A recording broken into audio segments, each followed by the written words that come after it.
गीत और गजल में एक विधा होती है गारी, और आदेश आया है ये प्यारा सा मैं गीत रखना चाहूंगी कि ना दहेज में समान चाहिए, ना है मक्का के मकान चाहिए।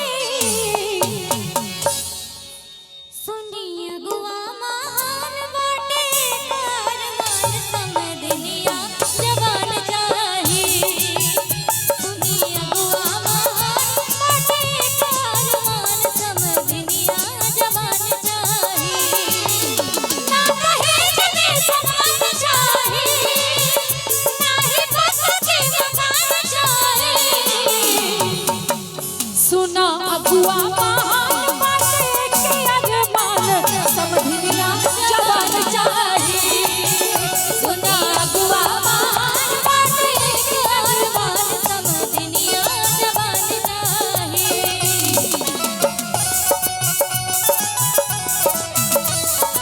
और ये गीत स्पेशल रूप से चुन्नू महाजन जी और बीबी मिश्रा जी एक दूसरे के लिए, दोनों लोग परेशान हैं, दोनों लोग अगुआ से कह रहे, एक बार जोरदार तालियां बजा दीजिए, दोनों समझी एक साथ हैं।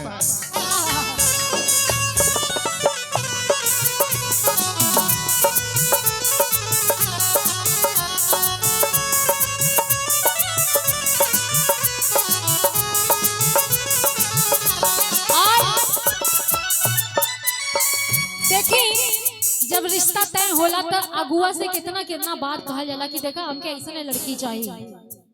अगुआ से कहे लगा ना चाहे कूलर ना चाहे टीवी, बबुआ के चाहे खाली पढ़ल लिखल बीबी।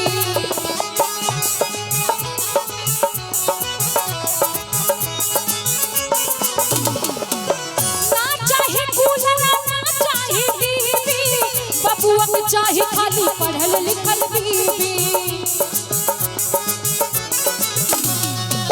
कि उनका रूप रूपवान चाहे, उनका गुण गुणवान चाहे। सुना अगुआ महान बाटे के अरमान समदनिया जवान चाहे।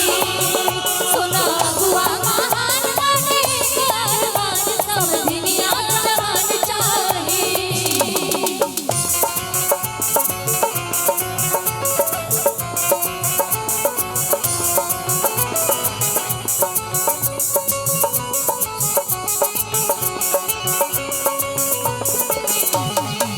वादी इश्क से आया है मेरा सहजादा,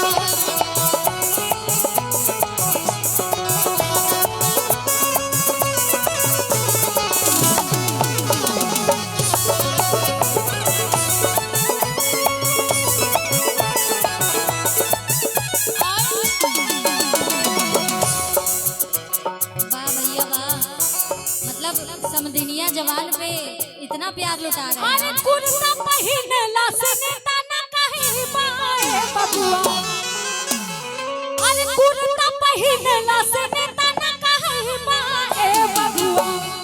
अरे तू तो चोरवे कहे बा बबुआ, तू तो चोरवे कहे बा बबुआ, तू तो चोरवे कहे बा बबुआ, तू तो चोरवे कहे बा बबुआ।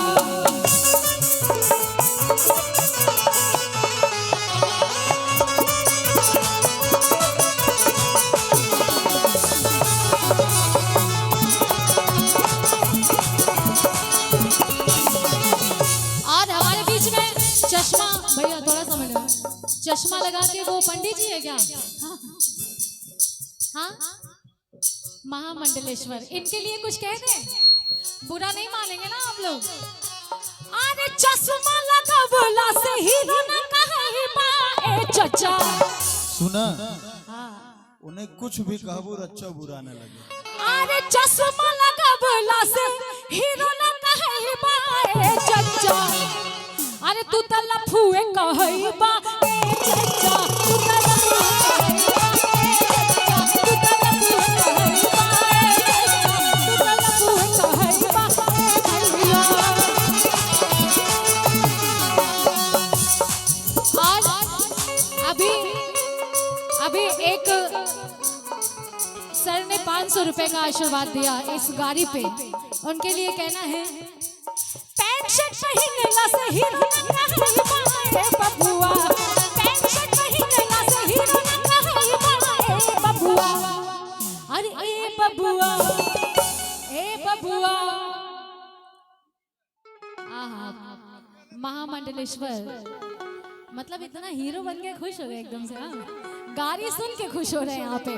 कहना है अरे तू तो चोर में कहे